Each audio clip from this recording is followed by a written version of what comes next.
En el corazón del estado de Vermont, al noroeste de Estados Unidos, existe una región envuelta en un misterio antiguo, un área que desde hace más de un siglo ha sido escenario de desapariciones inexplicables, avistamientos de criaturas grotescas e imposibles, así como de fenómenos que desafían toda lógica.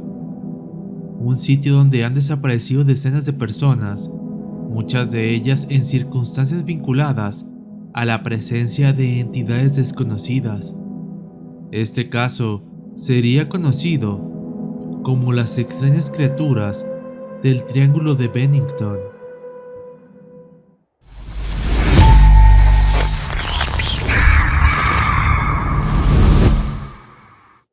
El nombre de Triángulo de Bennington fue acuñado por el autor y folclorista Joseph A. Citro, quien lo usó para describir una zona en el suroeste de Vermont donde se han registrado una serie de eventos anómalos. El triángulo abarca aproximadamente 260 kilómetros cuadrados, delimitados por las localidades de Bennington al suroeste, Glastonbury al noreste y Woodford al sureste. En el centro de esta región se alza la montaña Glastonbury, una cumbre solitaria y antigua que ya desde tiempos precolombinos era considerado como un sitio maldito por los pueblos indígenas de esta región. Este lugar no es un simple paisaje montañoso, estamos hablando de una zona donde el terreno parece alterar la percepción, donde las brújulas fallan, los caminos desaparecen y los que se internan demasiado profundo en el bosque a veces no regresan. Un lugar donde los rumores de criaturas desconocidas han tejido un tapiz de misterio tan espeso que ni el paso del tiempo ha logrado disipar. Durante 1945 y 1950, una serie de desapariciones estremeció a Vermont y atrajo la atención de medios, policías y años después, de investigadores de lo inexplicable. Fue el escritor y folclorista Joseph A. Citro quien acuñó el término de Triángulo de Bennington, tras recopilar varios de estos casos y notar un patrón inquietante. Todas estas desapariciones compartían una misma zona geográfica. Lo que Citro documentaría no serían simples incidentes aislados, sino piezas de un rompecabezas mayor que parecía apuntar a algo más oscuro, un territorio donde las personas simplemente se desvanecen. El primero de esta serie de desapariciones sucedió el 12 de noviembre de 1945. La víctima fue Midi Rivers, un hombre de 74 años, veterano de las montañas, guía experimentado y bien conocido por los lugareños.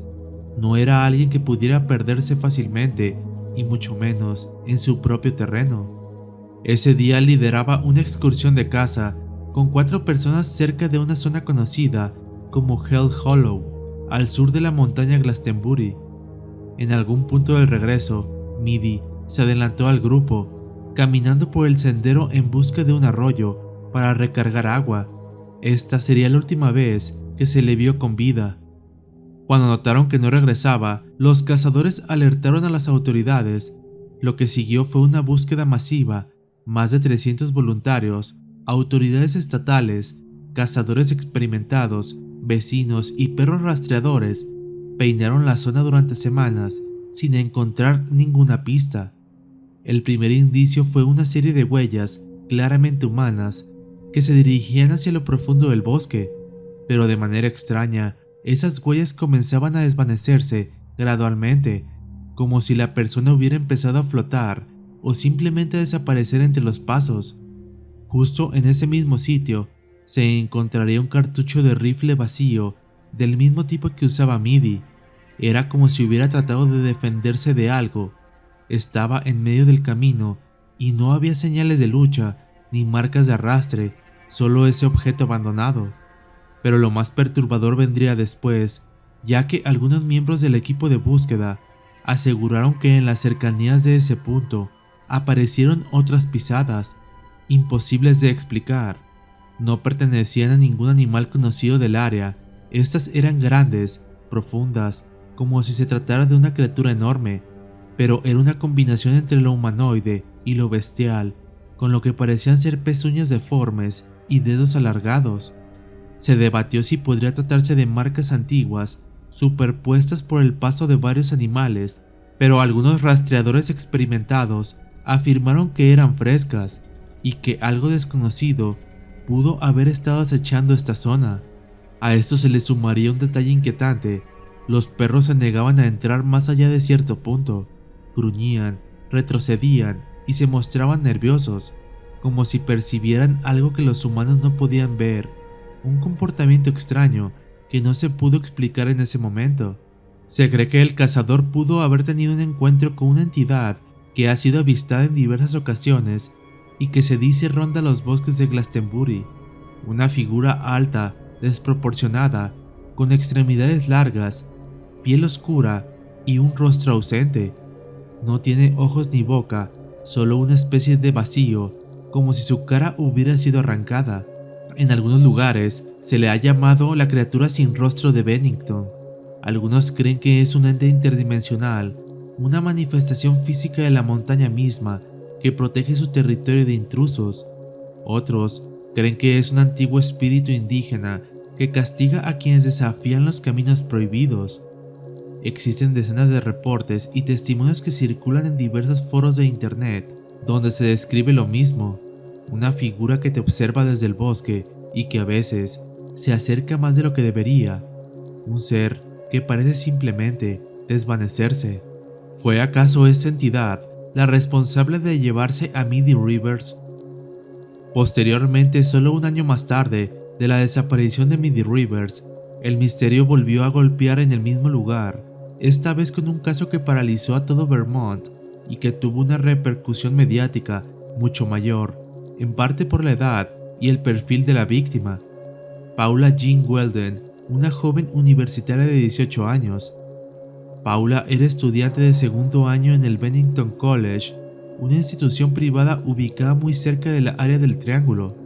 El domingo 1 de diciembre de 1946, después de terminar su turno en la cafetería de la escuela y sin dejar nota alguna, decidió salir a caminar por uno de los senderos de la zona, específicamente el Long Trail, un antiguo camino que atraviesa parte de la montaña Glastonbury.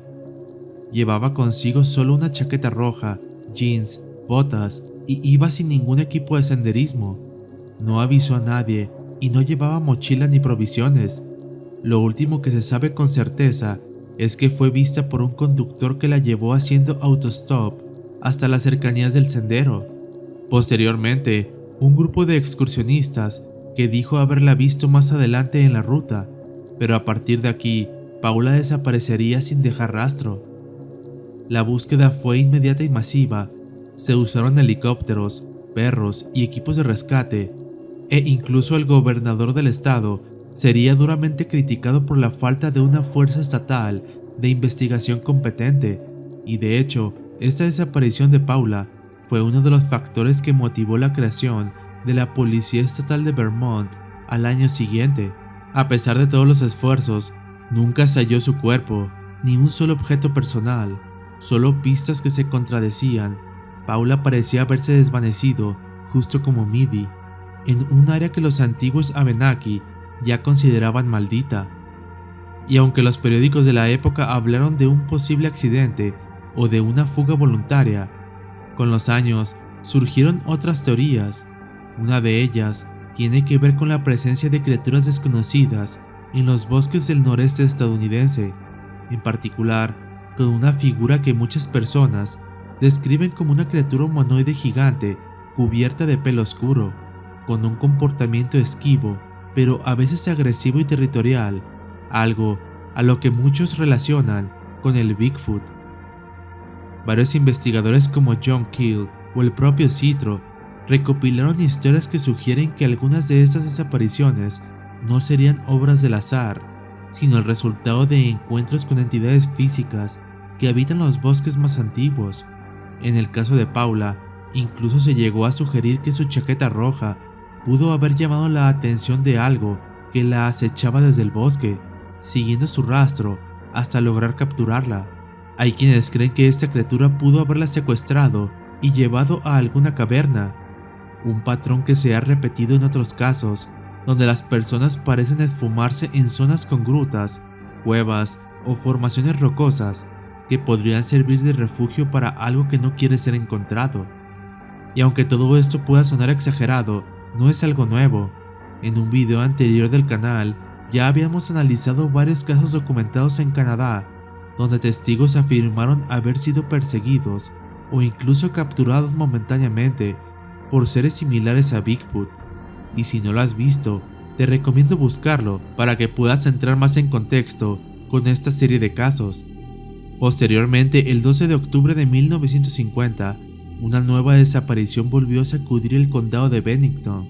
Esta vez, la víctima sería un niño de apenas 8 años de edad, llamado Paul Jepson. Lo que ocurrió ese día terminaría por reforzar la idea de que algo anómalo estaba ocurriendo en esta región. Paul vivía con sus padres en una granja ubicada en las cercanías de Glastonbury. Su madre trabajaba como cuidadora de un vertedero local y esa mañana llevó a su hijo con ella mientras realizaba tareas rutinarias. En un momento, lo dejó solo en el camino por unos minutos mientras iba a alimentar a los cerdos. Sin embargo, cuando ella regresó, Paul ya no estaba. La desaparición fue inmediata. La zona estaba aislada y no había señales de que hubiera huido o caído por accidente. Se organizó inmediatamente una búsqueda masiva que incluyó a voluntarios, helicópteros y perros rastreadores. Pero tal como ocurrió con Midi Rivers 5 años antes, los perros se detuvieron bruscamente en un punto del bosque, negándose a avanzar, la misma reacción extraña a este miedo invisible. Uno de los detalles más inquietantes del caso es que Paul vestía una chaqueta roja brillante, un color que curiosamente también llevaba Paula Jane Wilden al momento de su desaparición. Los buscadores dijeron que si el niño hubiera estado por ahí, el color se habría visto fácilmente en la vegetación de otoño. Otro punto que muchos pasaron por alto fue una declaración de la madre, ya que días antes, Paul había estado hablando constantemente sobre la montaña, como si algo lo atrajera hacia ella. No era algo habitual en él, y la familia lo consideró como un comportamiento extraño, pero no alarmante. Hoy visto en retrospectiva, algunos creen que pudo haber sentido una especie de llamado o una fijación inexplicable que lo empujó hacia su destino final.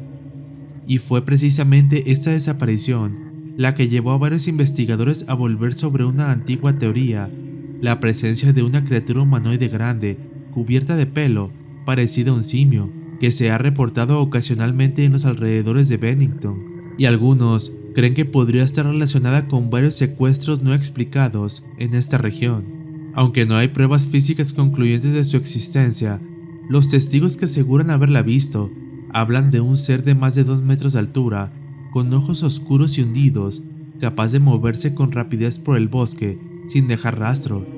Algunos testimonios sugieren que el color rojo podría haber atraído su atención, como si respondiera a estímulos visuales intensos. Otro caso es el de James E. Tedford, que sucedió el 1 de diciembre de 1949, un veterano de guerra de 68 años, quien viajaba en un autobús de regreso al hogar de veteranos en Bennington tras visitar a su familia. Según testigos, estaba sentado en su lugar momentos antes de la llegada, pero cuando el autobús llegó a su destino, Tedford ya no estaba. Su equipaje seguía ahí, incluso el itinerario que llevaba en la mano estaba doblado sobre el asiento. Desapareció dentro de un autobús en movimiento sin que nadie notara nada. Un caso realmente imposible, un enigma que ha sido interpretado como un ejemplo de desvanecimiento humano espontáneo, una supuesta anomalía que rompe las reglas del tiempo y el espacio. Para muchos, creen que la zona está llena de portales y que James Tedford pudo haber sido abducido por uno de ellos.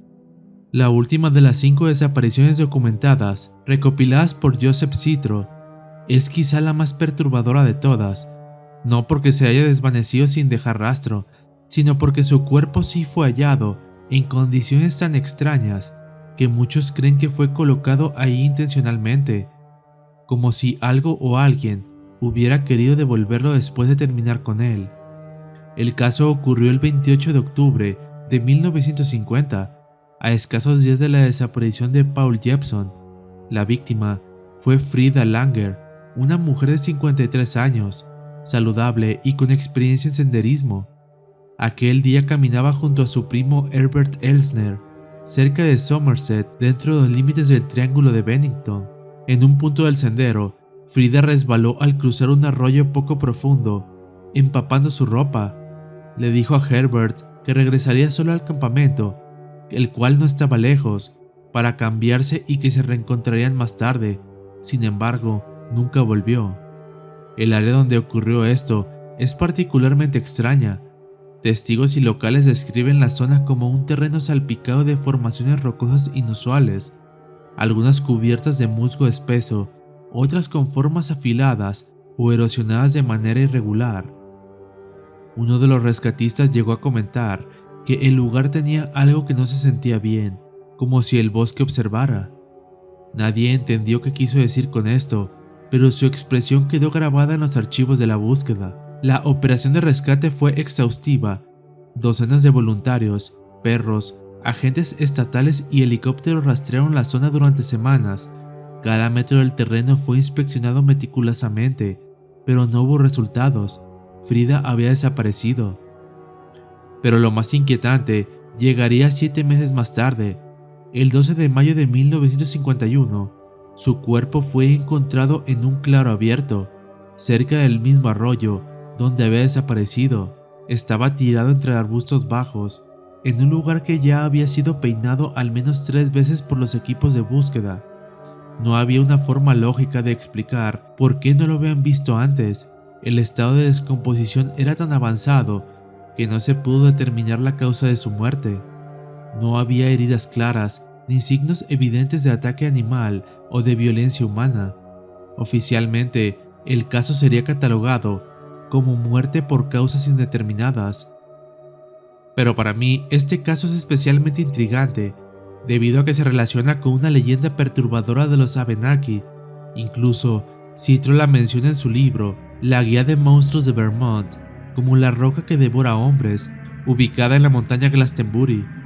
Citro mencionó en su libro que nadie con vida ha visto a esta peligrosa anomalía en la montaña Glastonbury y que los nativos americanos la conocían y advertían a la gente que se alejara, asegurando que solo podemos imaginarla como una roca lo suficientemente grande como para pararse sobre ella, pero cuando alguien se posa sobre ella, la roca se vuelve menos sólida y, como un ser vivo, se traga al desafortunado intruso, afirmando que se han reportado decenas de desapariciones en las montañas Glastonbury relacionadas con este ser.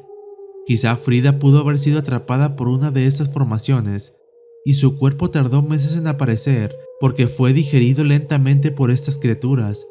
Esto podría explicar por qué apareció en un sitio donde ya se había buscado intensamente, y también el estado del cuerpo, que parecía más cercano a haber sido degradado por un proceso orgánico que por el paso natural del tiempo. Las desapariciones del Triángulo de Bennington ya eran inquietantes de por sí solas, pero lo que convierte a esta región en un verdadero foco de misterio no es solo que la gente se desvanezca, sino que algunas personas sí han regresado y cuando lo hacen, cuentan cosas que nadie quisiera haber visto. Una de las criaturas más mencionadas en los relatos modernos es lo que algunos llaman el monstruo de Bennington. Se describe como el clásico Bigfoot, pero con una diferencia clave: su comportamiento es mucho más agresivo y posesivo. Esta historia no es nueva, de hecho uno de los primeros encuentros documentados con este ser ocurriría en el siglo XIX, cuando en la montaña Glastonbury, durante una noche de tormenta, una diligencia de pasajeros quedó varada cuando el camino se volvió inestable. El cochero bajó a inspeccionar y lo único que vio fueron huellas gigantes en el barro. En ese momento, algo enorme golpeó el carruaje con una fuerza brutal hasta volcarlo de lado. Los pasajeros gritaban mientras la estructura crujía bajo los impactos. Algunos de ellos incluso asegurarían haber visto dos ojos brillantes observándolos desde los árboles antes de que la criatura se desvaneciera en el bosque. Este evento quedó registrado en los relatos orales de la región y dio origen al nombre de monstruo de Bennington. Otros de los seres más escalofriantes descritos en este triángulo. Se llama simplemente la figura sin rostro. Se trata de un ser alto, delgado, completamente oscuro, que parece estar hecho de una sombra sólida, pero con forma humanoide, y lo más impactante es que no tiene un rostro visible. Los reportes coinciden en un detalle inquietante: la criatura aparece en silencio absoluto, muchas veces al borde de senderos o en claros del bosque. Varios testigos han descrito que al verla, una sensación de confusión y terror los invade de forma repentina, como si algo les oprimiera el pecho o les nublara la mente.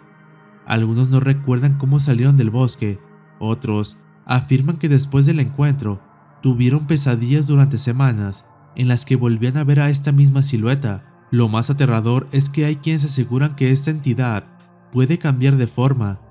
Algunos relatos hablan de cómo la figura parecía derretirse y volver a reconstruirse frente a sus ojos, adoptando formas grotescas, figuras de 2 o más metros de altura, con extremidades demasiado largas, espinas sobresalientes o rasgos que parecían fusionar lo humano y lo animal. En todas sus formas, su rostro siempre está ausente, como si ese vacío fuera su verdadera esencia. Estas descripciones han llevado a algunos investigadores a especular que no se trata de un animal desconocido, sino de una entidad completamente distinta a todo lo que conocemos, una presencia que podría estar relacionada con los relatos antiguos sobre espíritus del bosque, guardianes invisibles o incluso manifestaciones interdimensionales capaces de alterar la percepción de quienes las enfrentan. Hay quienes creen que estas figuras no son simples animales ni alucinaciones. Algunos investigadores como John Keel y otros expertos en fenómenos anómalos han sugerido que ese tipo de entidades podrían estar relacionadas con zonas de alta actividad electromagnética o incluso con fracturas en la realidad, donde entidades de otros planos logran manifestarse brevemente en nuestro mundo. Y si bien no existe evidencia física que confirme esas teorías, hay algo que no podemos ignorar: las desapariciones, las advertencias indígenas y los avistamientos de criaturas imposibles ocurren todos en esta misma región, una región delimitada, precisa, donde el tiempo parece comportarse distinto y donde el bosque por momentos se siente más que vivo. Para muchos, el Triángulo de Bennington podría ser un punto de acceso, un lugar donde las leyes naturales se debilitan, un sitio donde los portales dimensionales existen, aunque no podamos verlos. Y esto explicaría por qué en esta área se reportan criaturas tan extrañas como humanoides sin rostro, figuras de piedra que devoran, monstruos peludos que se mueven entre los árboles y siluetas que cambian de forma ante los ojos de quienes las ven.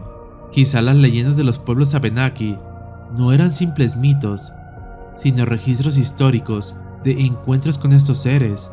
Para los Abenaki, esta montaña era la entrada a otro mundo, un mundo de donde provenían todo tipo de monstruos y demonios. Tal vez todo esto no sea más que folclore, historias contadas por generaciones, adornadas con el paso del tiempo, amplificadas por la sugestión y el miedo a lo desconocido. O tal vez el llamado Triángulo de Bennington no es solo una coincidencia geográfica, sino una zona marcada, una fisura en la estructura misma de la realidad, un lugar donde el tiempo y el espacio no funcionan como deberían, donde criaturas imposibles cruzan brevemente hacia nuestro mundo, un lugar en el que puedes desaparecer en un parpadeo. ¿Acaso el Triángulo de Bennington podría ser un punto de acceso a otro plano dimensional de donde provienen todo tipo de criaturas extrañas? O quizá todo podría tener una explicación lógica. Dime qué opinas al respecto. No olvides dejarme tus teorías y comentarios. Al final del día eres tú quien tiene la última palabra. En esta ocasión quiero enviar un saludo a Noé Candelario, a Richard Rednova, a Black Rex 300, a Dulce Luna, a Sonia Vargas, a Rosa Escárcega, a Letaniev, a Code, a Agustino Vejero, a Antichuzo, a Ricky Martínez, a Sol Negro, a Mr. Bandit WW2, a Aníbal Raya y a Daniel Raberta. Si quieres que te envíe un saludo en los próximos videos o quieres que hable de un tema en especial, no olvides hacérmelo saber en los comentarios. Si has llegado hasta aquí, te agradezco por ver este video. Si te gustó, dale like y compártelo con tus amigos. No olvides suscribirte al canal y activar las notificaciones para así no perderte el nuevo contenido cada semana. Nos vemos en el próximo video.